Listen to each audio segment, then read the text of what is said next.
And I am live. Good evening and welcome to Act One. Act One is an acronym. It stands for a Canadian take on news events. I am your host, Gordy Canuck, and we are right now Sunday, the 11th of November, 2025. And I'm once again going to be diving in to what's been taking place. Broadly speaking, I'm not going to be zeroing in on the finer details of the Wednesday shooting incident involving a woman by the name of Renee Good. She was the woman killed. And it's pretty much, I think, known at this point that the ICE agent is named Jonathan Ross. I don't believe that has been officially confirmed. However, darn close. So you're welcome to fill the live chat and likewise to like the video, to subscribe to my channel. YouTube is a crowded space. I openly acknowledge you're not going to find very many YouTube stations that are more raw, more bare bones basic than my own, Act One. I do not have, uh, I don't pay for streaming software. I don't have professional lighting, professional mic, all that other stuff. I like very raw, very basic. I hope that it speaks to a level of authenticity. I'm not a paid actor. I'm not someone with the strings being pulled behind my back. I'm not being used to push an agenda. Like most people, I'm trying to navigate a crazy and at times what seems to be an upside down world. And I also endeavor very much to get out of my echo chamber. I admit that I have a bias. We all have a bias. I see that we have Brett Skinner here, and I know that Brett is from the great state of Wyoming, if memory serves, and I'm pretty sure I've got it right. A state I've actually been to. I realize I might get some new viewers tonight. I know this is a hot topic issue. I'm putting out more content because of that. And uh, Brett seems to think this will be most interesting. I hope it is. I hope it's compelling. I hope people will come away from this having at least learned something. Maybe not a lot, maybe a lot, but maybe at least just something. And I hope that I have people on both sides, be it extreme right, extreme left, or any point in between. Uh, One of the most distressing aspects of our world today is the fact that everyone invariably, and I shouldn't say everyone, there are too many people just in their echo chamber. In the context of this shooting event, there are those who think that the ICE agent was completely wrong and that he should be tried, convicted, jailed for murder.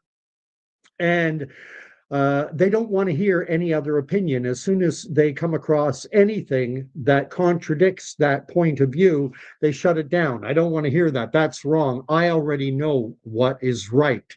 I think I've fostered a reasonably good community here at Act One in terms of being able to disagree without having to be disagreeable.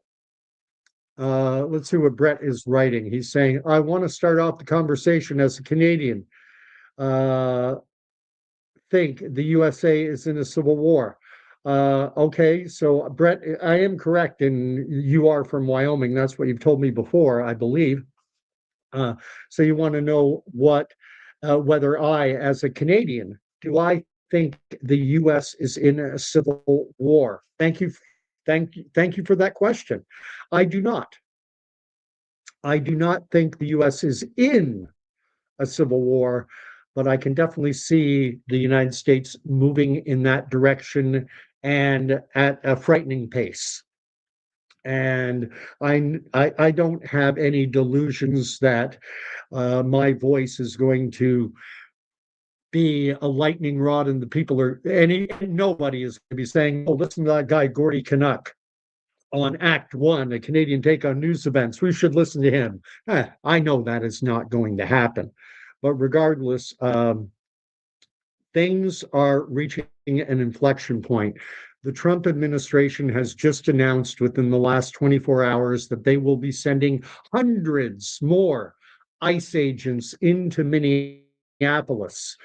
And I wanted to talk about the broader context of the situation that's going on, not about this incident, but about what led to this incident. And we need to go back to November of 2024, rather, November of, I got to get the dates right, November of 2023, when, no, 2024, I'm sorry, November of 2024, when Trump was elected. Donald J. Trump ran on a platform of what he is doing, of ridding the United States, or largely ridding the United States of illegal immigrants.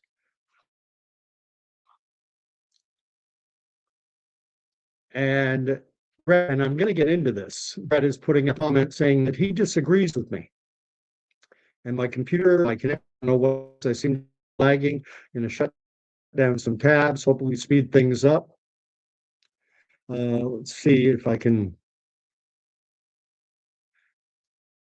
Okay, he says, I personally disagree with my opinion about the United States being in civil war. And the student fact from Brett's perspective that civilians are federal law there's orders. This is where things get incredibly convoluted.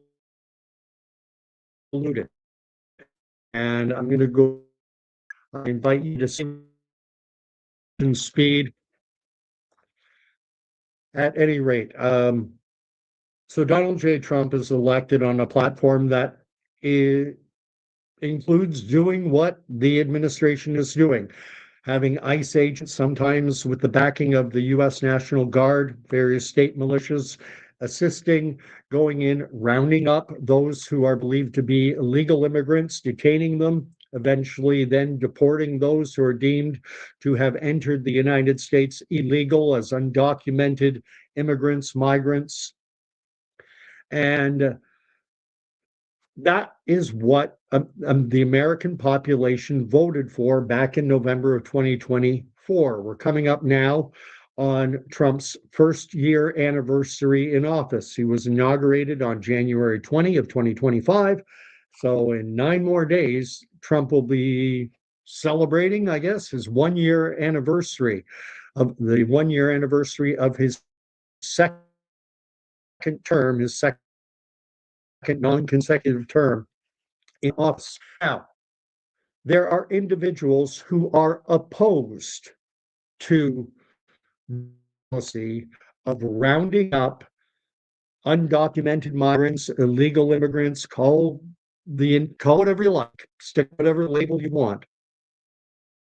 And they are vehemently opposed to Trump engaging and his administration engaging in this policy. However, I want to note for Americans watching and for Canadians, it should be noted, immigration in the United States of America is a federal responsibility. It is not the state level, it's not the municipal level, it is at the state level.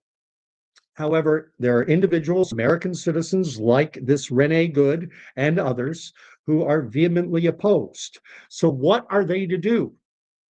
What are they to do? The duly elected government of the United States of America, which is responsible for immigration policy, ran on a platform that said, home, we're going to track where they came from. And that, like it or lump it, that is what Americans voted for. Trump won the popular vote. He won the vote in the Electoral College. He is the president of the United States. His Republican Party controls both branches of Congress, the House of Representatives and the Senate. And there are midterms coming up. But those who are vehemently opposed don't want to wait They don't want to engage politically. So instead, what they are doing is they are obstructing federal agents in the prosecution of their legal authority.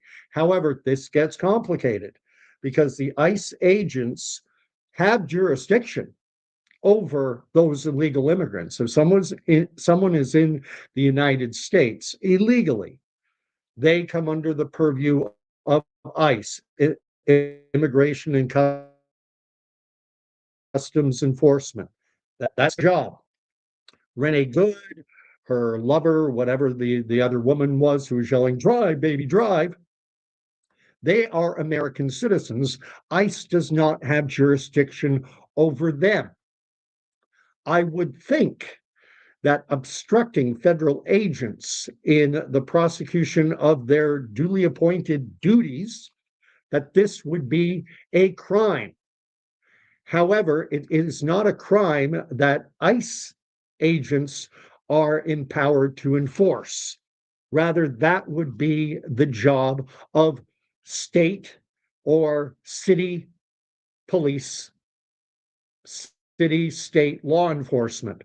And this is where things get incredibly murky because while immigration is a federal responsibility, the state and local police forces are more under a state authority.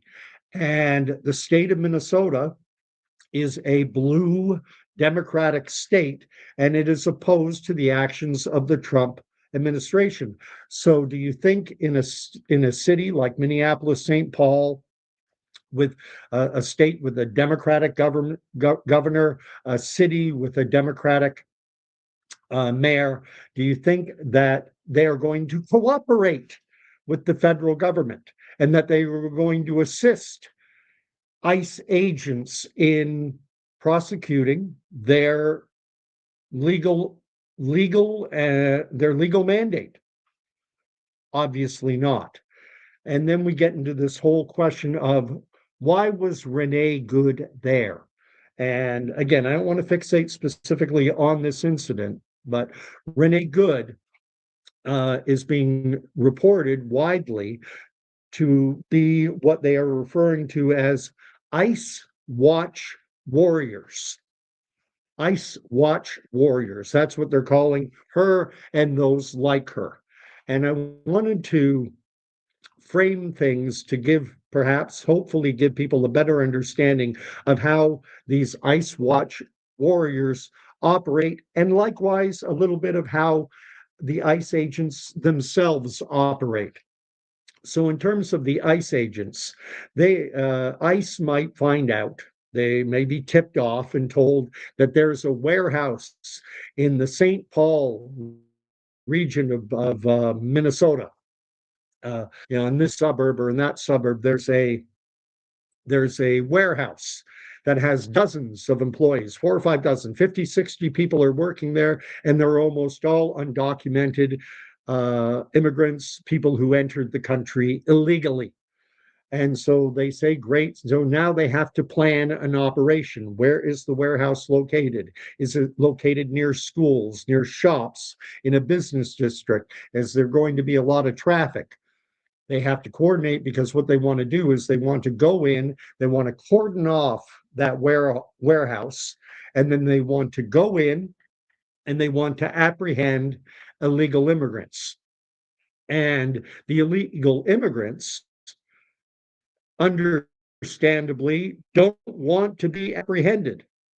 They came into the United States illegally. They want to remain. They don't want to be caught. They don't want to be deported. So if they get wind, if they sense that ICE is descending upon them, they're going to flee. They're going to run to their car, run to the bus, run to the subway, whatever the case. They're going to get out of Dodge before they get scooped up. And so this is where the ICE Watch Warriors come in. In a city like Minneapolis, St. Paul, that broader metropolitan area is 3+ million people. I don't know how many ICE Watch Warriors are there, but there've got to be hundreds, maybe thousands. And they're looking around, and when they see ICE vehicles setting up an operation, they are instructed to blow whistles. And this information has reached the ears of the illegal immigrants. They know that if they hear Ice Watch warriors blow whistles, if they're in a warehouse loading a truck, and all of a sudden their whistle from outside is a signal, that is an indication, it's a warning that ICE is setting up operations and cordoning off a building. Not something you do at the drop of a hat. It takes time, it takes planning, it takes coordination,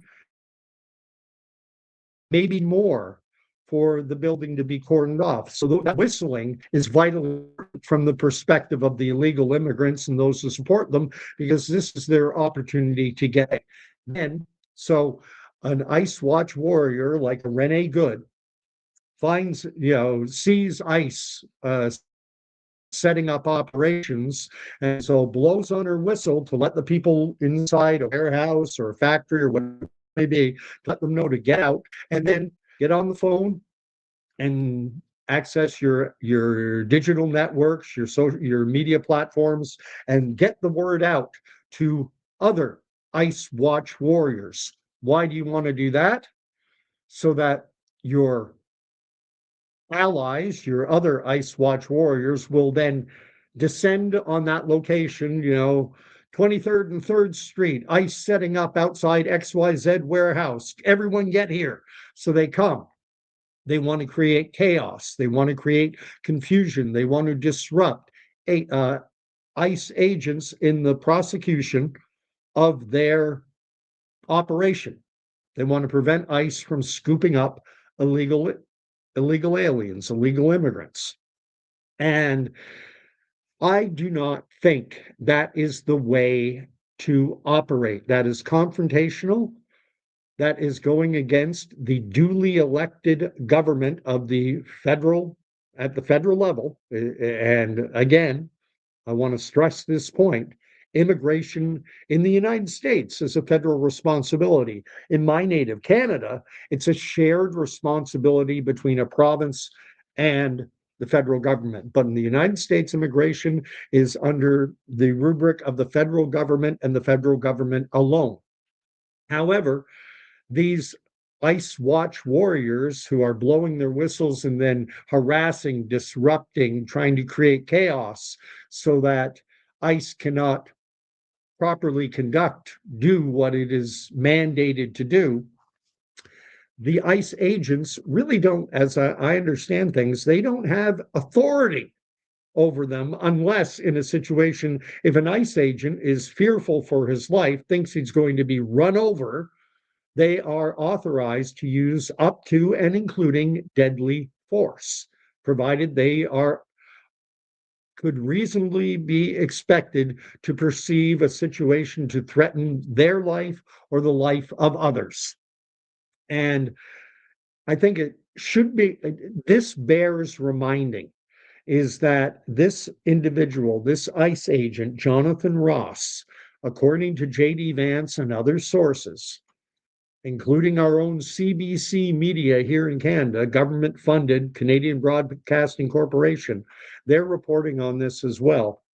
Back in June of last year, this same individual, Jonathan Ross, was engaged in apprehending an individual by the name of Roberto Carlos Munoz. Roberto Carlos Munoz was and maybe still is, I don't know. He's originally from Mexico, but he was in the United States illegally. He may still be. And he was convicted of child molestation, a stepdaughter. And so ICE agents were apprehending him. Jonathan Ross went to this individual's vehicle. He rolled up the windows.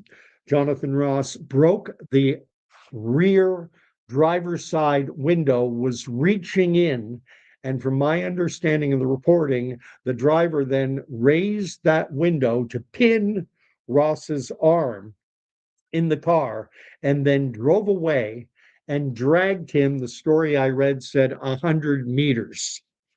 I think we're talking about 3, 4, maybe 500 yards.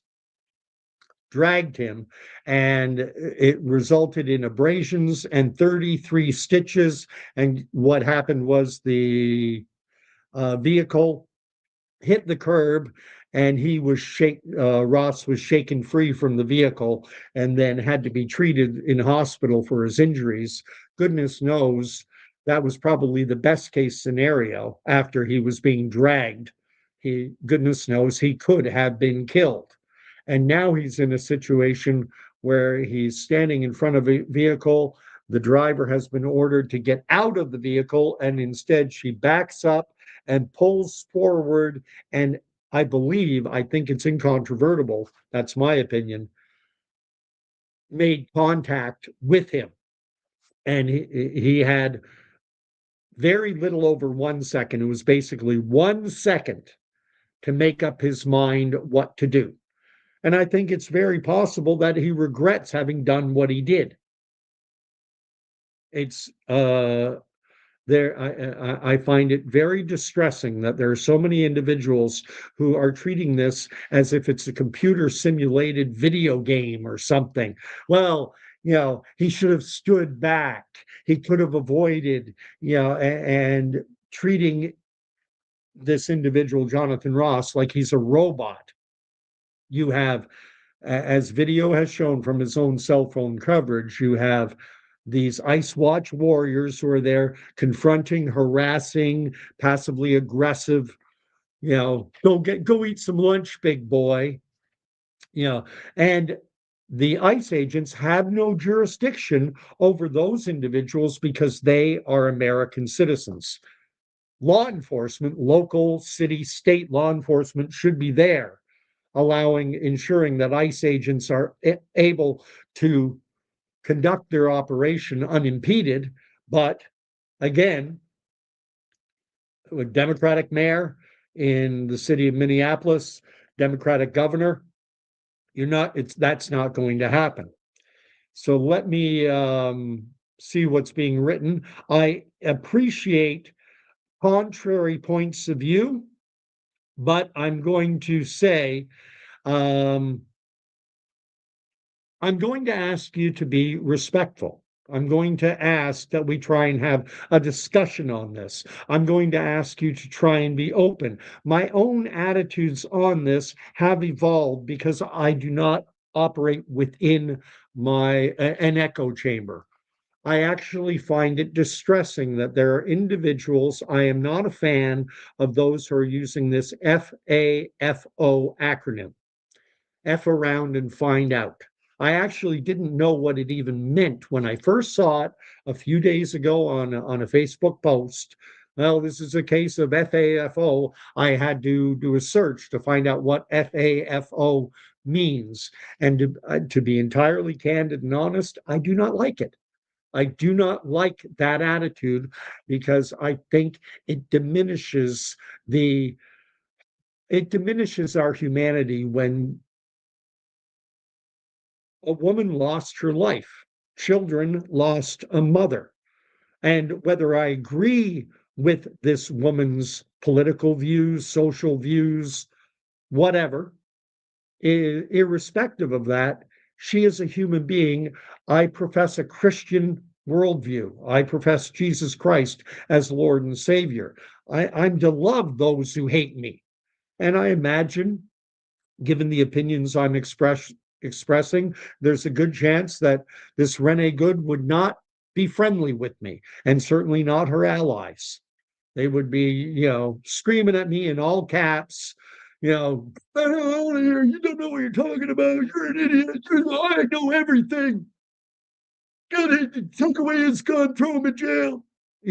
And that kind of discourse leads to what Brett Skinner asked off the bat: is the U.S. in civil war?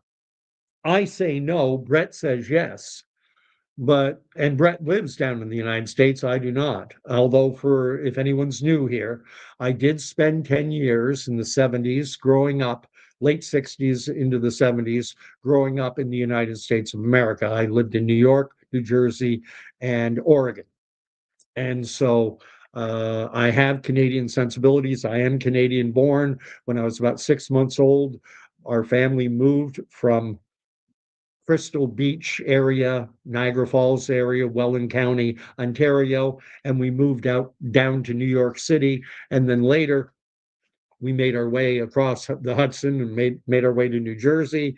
And then back in 1977, 1978, I lived in Portland, Oregon.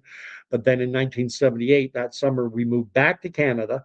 And I've been a continuous Canadian resident ever since. So, little background on me. I'm going to put what Eric is writing up. Um, and here's what Eric is writing. Sounds like he shouldn't have a gun. That situation to begin with, if he had PTSD. Oh, now you see, this is what I'm talking about. You dumb fascist.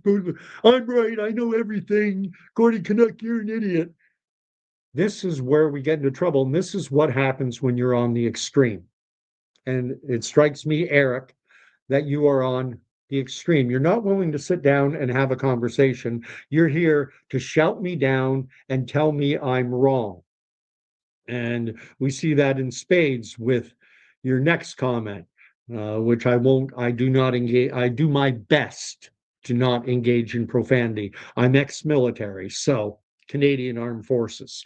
Communications branch. Incidentally, I was not in the combat arms, but I'm very familiar with PTSD, post traumatic stress disorder, not from a personal level, but I've encountered many individuals, many brothers and sisters in arms who do suffer from it.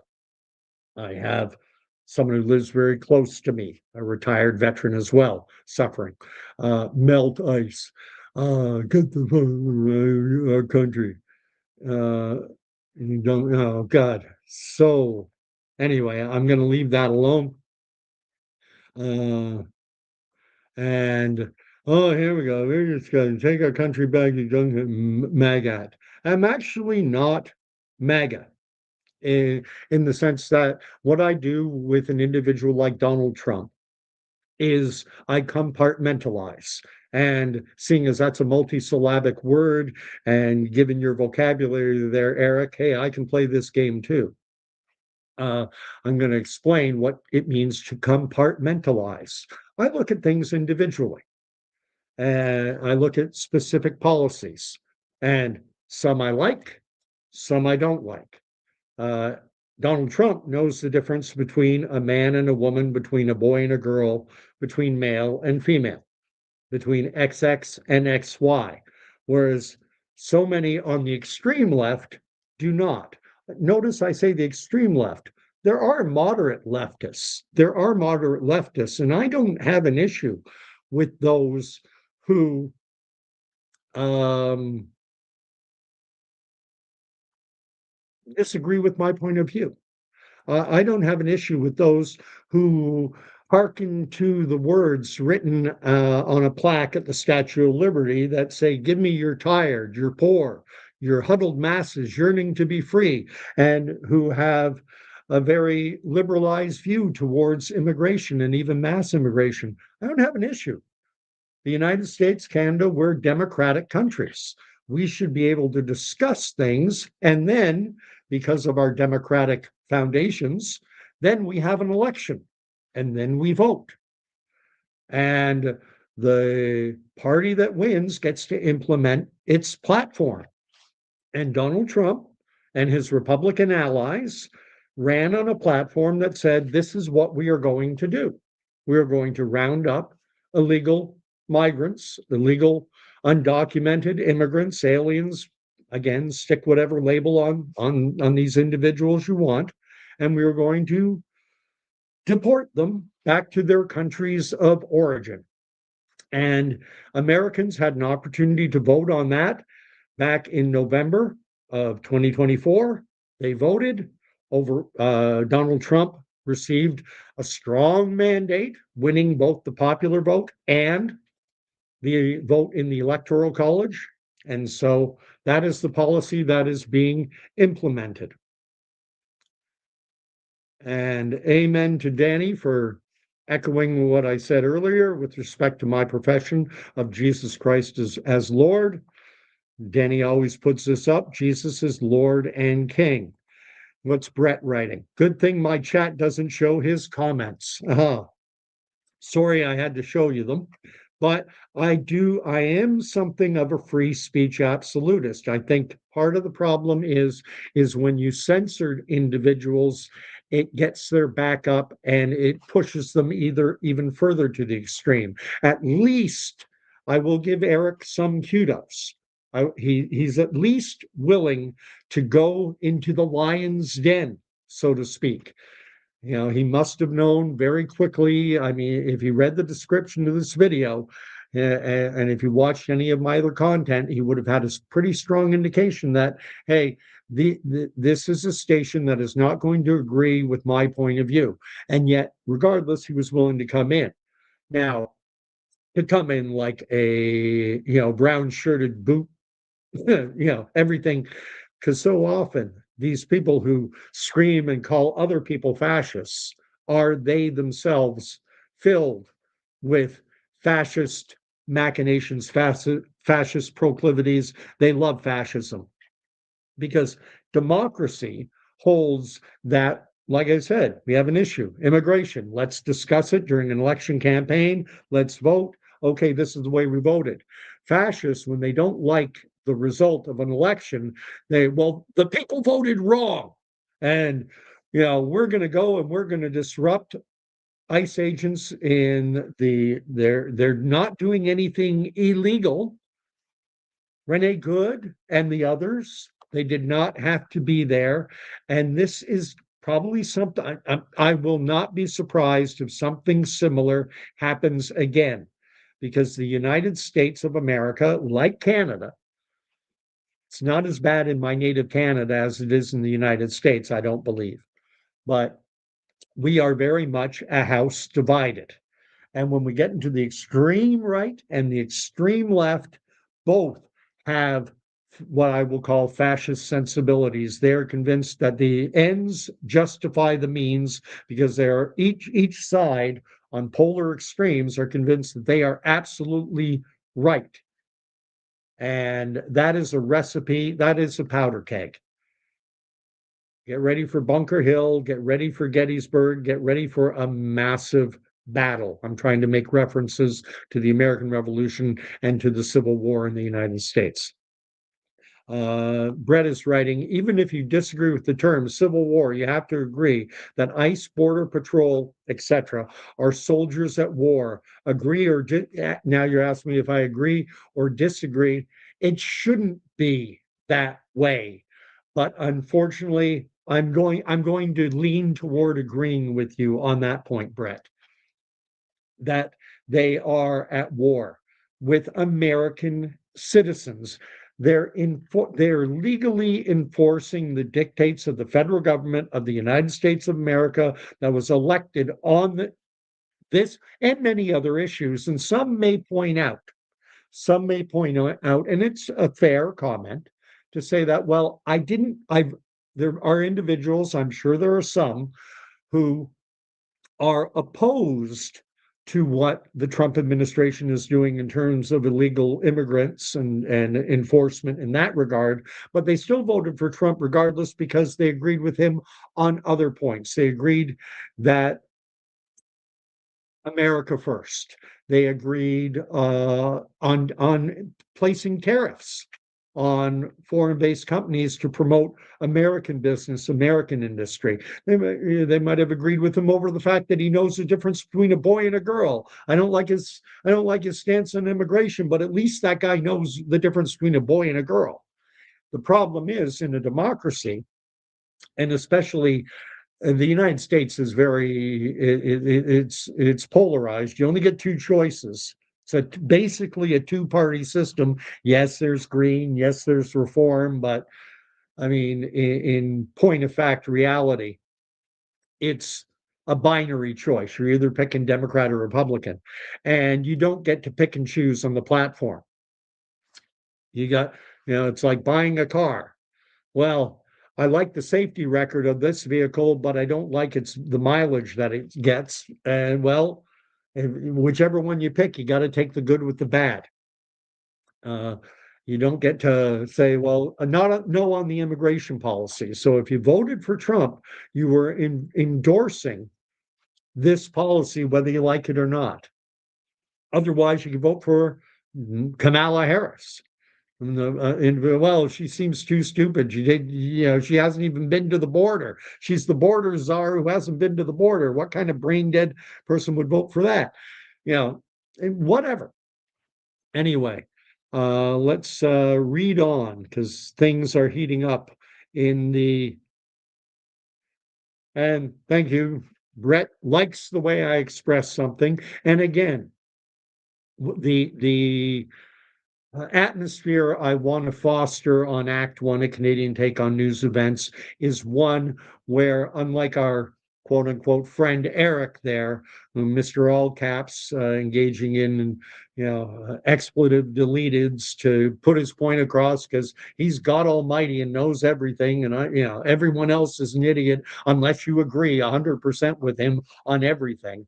That is not the type of community I want to foster with Act One. I want to foster a community where we can have disagreements. I do have some sympathy for the immigrant population. I am not without empathy for individuals who came to the United States legally or illegally, but we'll deal with illegally now, simply seeking a better way of life, who are not of the criminal element, who just want to work, raise a family. And immigration is such a touchy issue right now, broadly speaking, incredibly touchy in the United States, but also in Canada. In Canada, we have a coffee shop that it's almost become part of the Canadian identity. It's called Tim Hortons. Tim Horton is a Hall of Fame hockey player, defenseman, now sadly passed away in a motor vehicle accident many years ago, late 60s, early 70s, when he was playing with Buffalo Sabres. But he created a coffee shop and a brand that is now ubiquitous in Canada. You can't drive 10 miles without in any populated area without finding a Tim Hortons. And listen to me using miles instead of kilometers, betraying my early childhood growing up in places like Glen Rock, New Jersey, but it is what it is. Anyway, Tim Hortons is now being called Hortons, Singh, in reference to the fact that they have a lot of Indian employees working there. And it's because of our federal immigration laws in Canada. Um, there are programs, there are incentives on business to hire recent arrivals and perhaps even giving them preference over native born Canadians. And so what's ironic in all this is that Tim Hortons isn't even a Canadian company anymore. It's now owned by I think it's a European hedge fund. It was sold years ago to Burger King and then later acquired it's passed from one ownership group to another, but it's not even Canadian, although the individual franchises are typically Canadian owned. Let's see what's being written. Nancy is the other moderator. Danny had been warning Eric to tone it down, and I appreciate the way both Nancy and Danny operate. You'll notice they have a wrench next to their name. That denotes that they have moderator privileges. So they can put someone in timeout, they can kick someone out. And they are amazing at doing what they do. And they're here almost every live stream. And Danny will quite frequently put this up in the live stream. It's a quote from Ephesians, for we wrestle not against flesh and blood, but against principalities, against powers, against the rules of darkness of this world, against spiritual wickedness in high places. Um, and this is I don't want to say nominally Christian channel. It's not my intention to beat anyone's head. I don't want to beat anyone over the head with the Bible. This is my 50 plus year old copy that I got in Glen Rock, New Jersey at the community church that we attended way back then. I'm not here to beat anyone over the head with this, but at the same time, I encourage anyone listening, if you feel yourself being led, being called, being drawn toward Christ, to go out into your community and seek out a church. Seek out a church that is reading from this book. I'll end it there. I'll end that little bit there.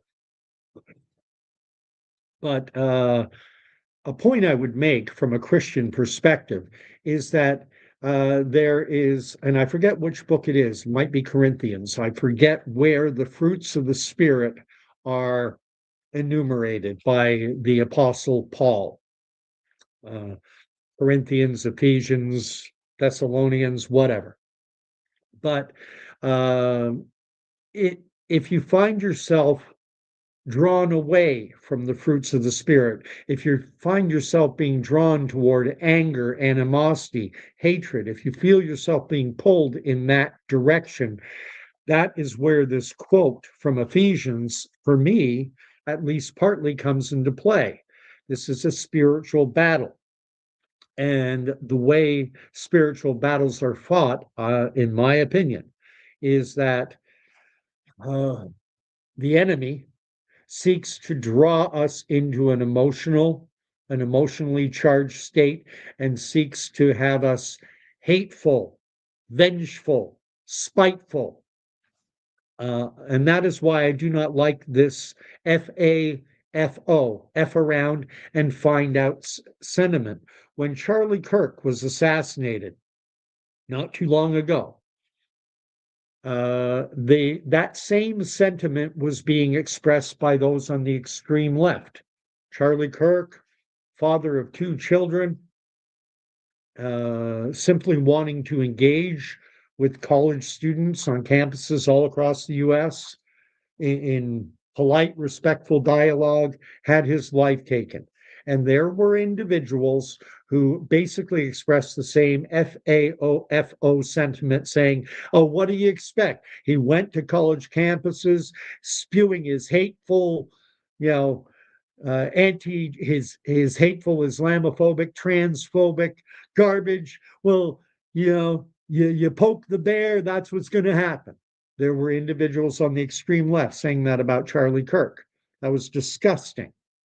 That people were there's the word is Schadenfreude, and it's a German word, but it's been adopted into the English language.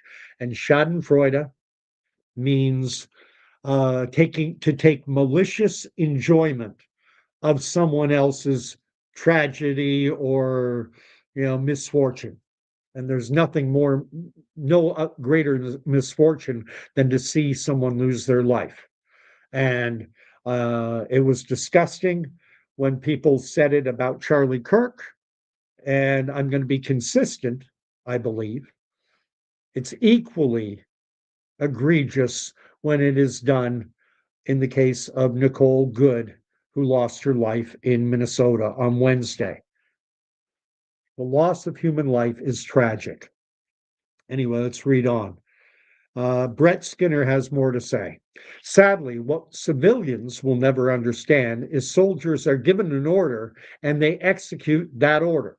Follow, the mission. If it's a lawful order and the federal government in the United States has jurisdiction over immigration, so the ICE agent is following a lawful order, and there are individuals, sadly, like Renee Good and her partner, her lover, whatever, and other individuals as well, who are there to harass and to impede and to prevent ICE agents from carrying out their duties. And what I would suggest to those who are opposed to ICE, what they need to do is to do what we did here in Canada when we didn't like, a lot of Canadians did not like being told that if you want to get on a plane, if you want to go to a restaurant, if you want to be work in many professions, if you want to be a fully functioning member of society, then you are required to take this injection of a medical agent, whether you want to or not.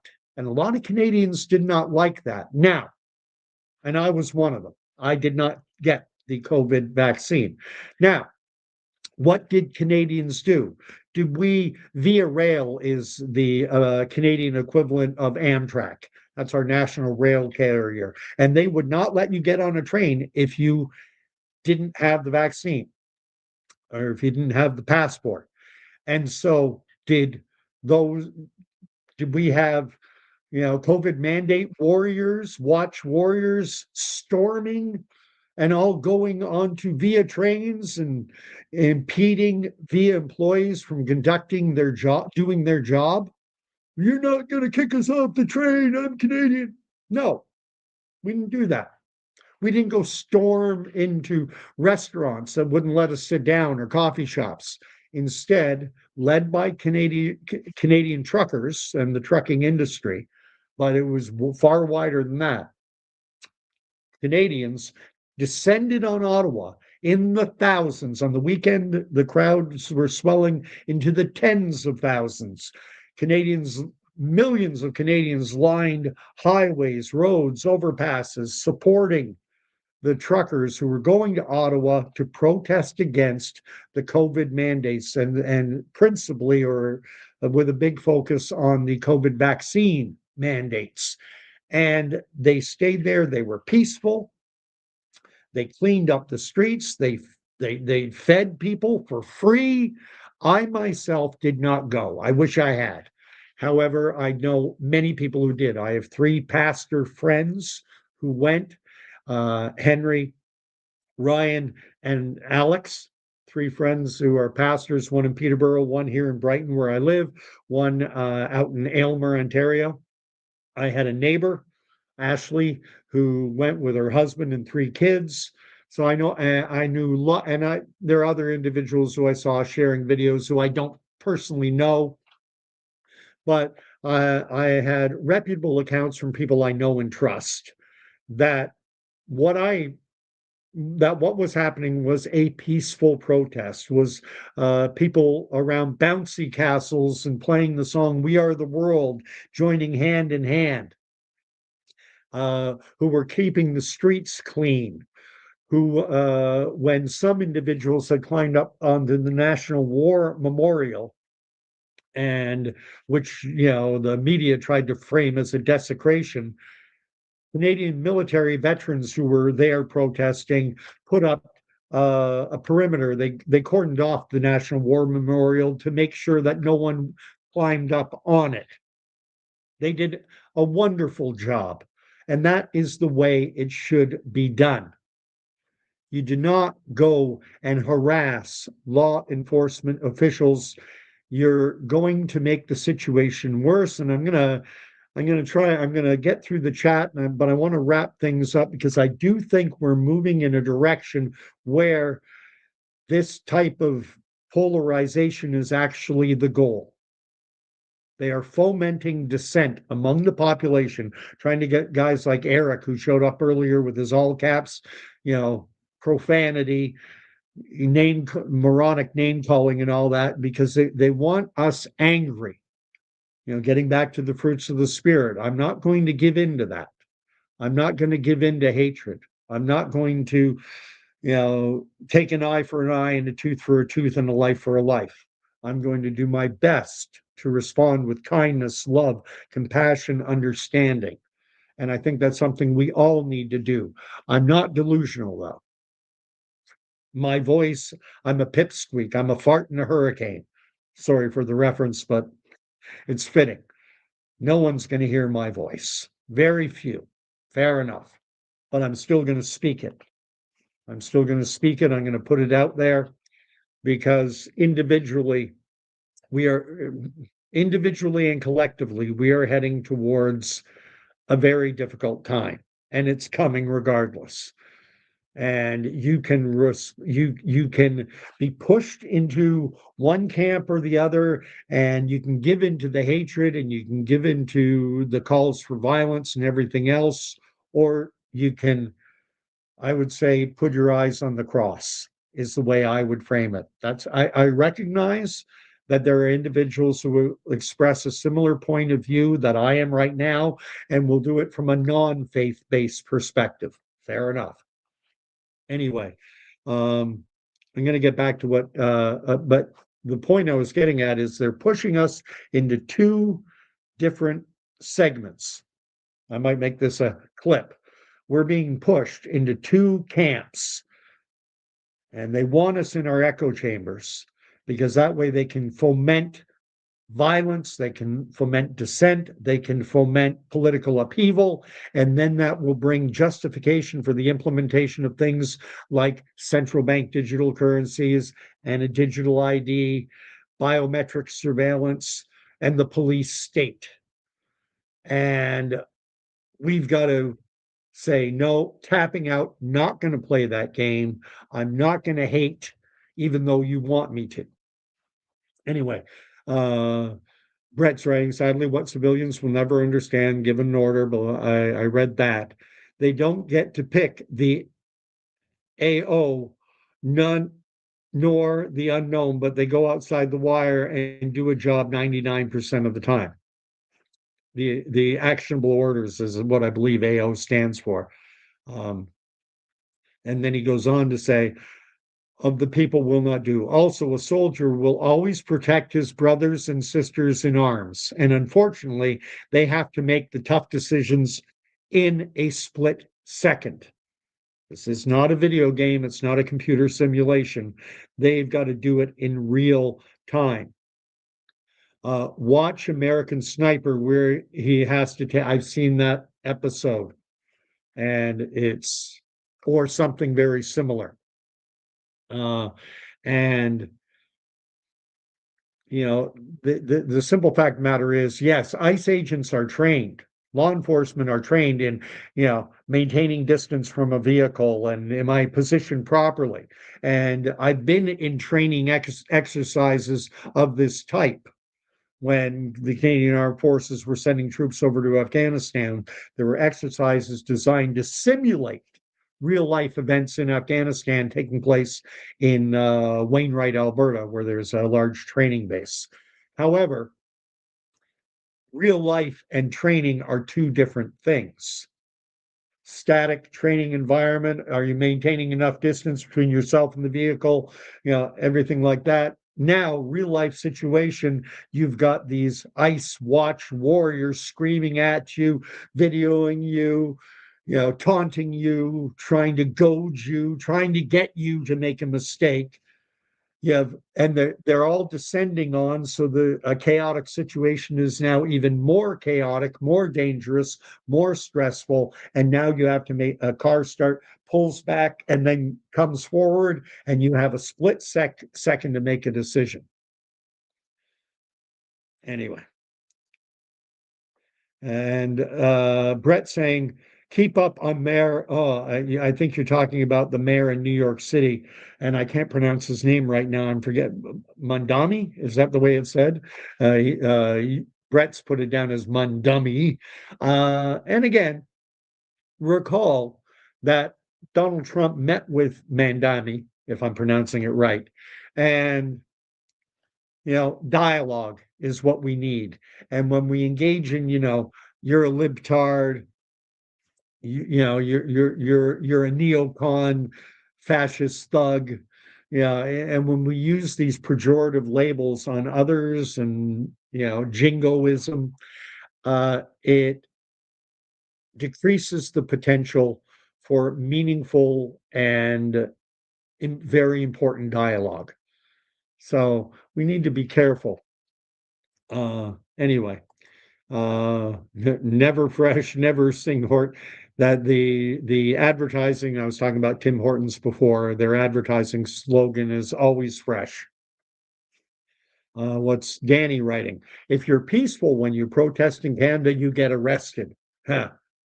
That happened to a pastor friend of mine, Alex from Peterborough, pastor at Hill City Baptist up in Peterborough, Ontario. He and a fellow, an elder at the church, were picked up and driven outside the city limits. They were not arrested, but and he was just there observing. This is a pastor. This is a father of multiple children. I forget how many children Alex has, and it was ridiculous, and many will remember the fact that a senior Native woman, a woman from Tyendinaga Mohawk Reserve, not far from where I live, about 50 kilometers east of where I live, is Tyendinaga.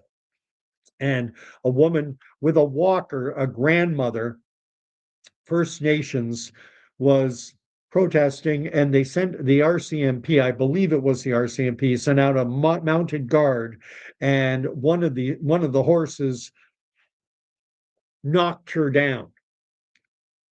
Fortunately, I don't believe she was seriously injured. I think she was injured. I think she actually went to the hospital, but it wasn't egregious. She wasn't killed, but she could have been.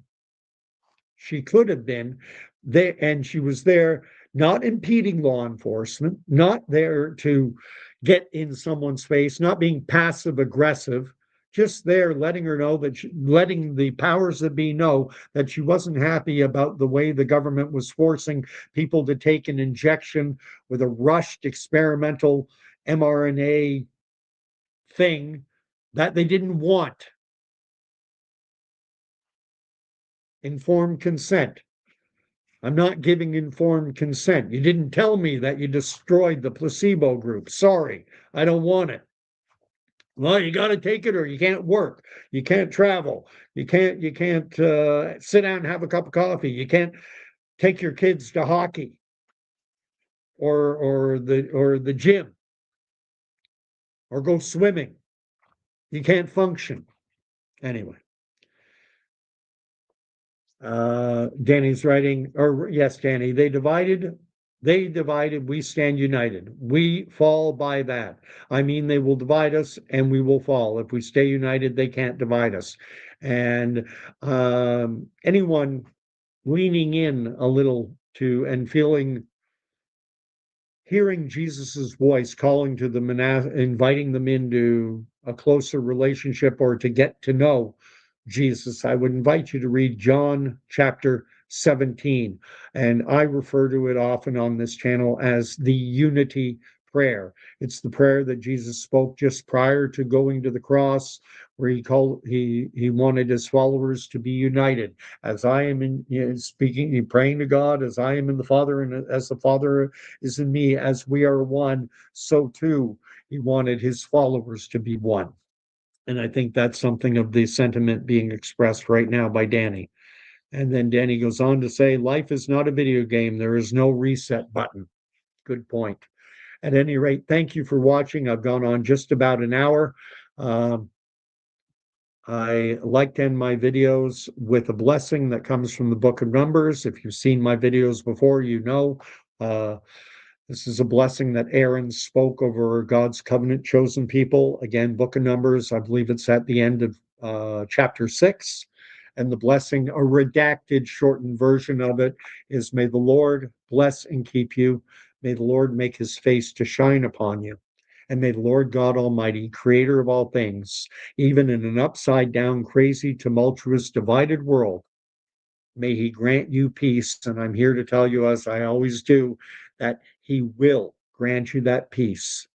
You will be able to smile. You'll be able to find joy, even in troubling times. Yea, though I walk through the valley of the shadow of death, I shall fear no evil, for thou art with me, thy rod and thy staff comfort me.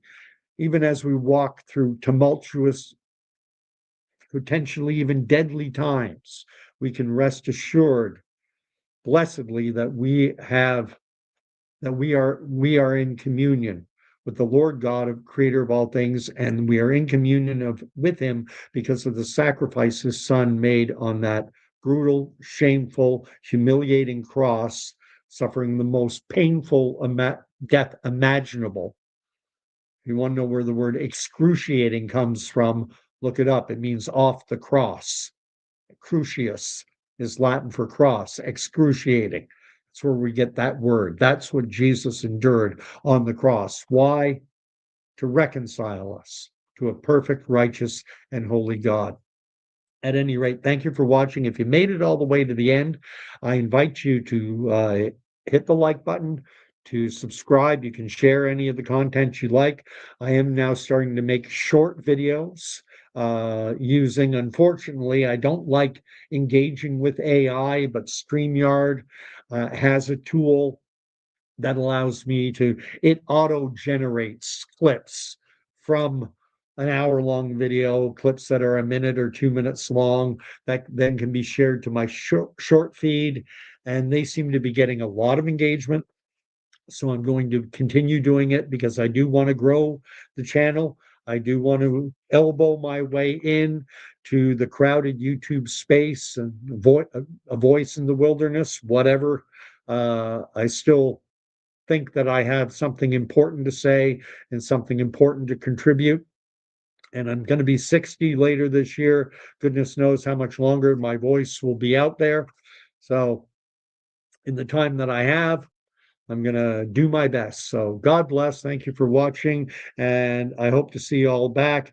Danny, Nancy, Brett Skinner, even Eric. Thank you for showing up. And hope to see you all back. Night now. And God bless.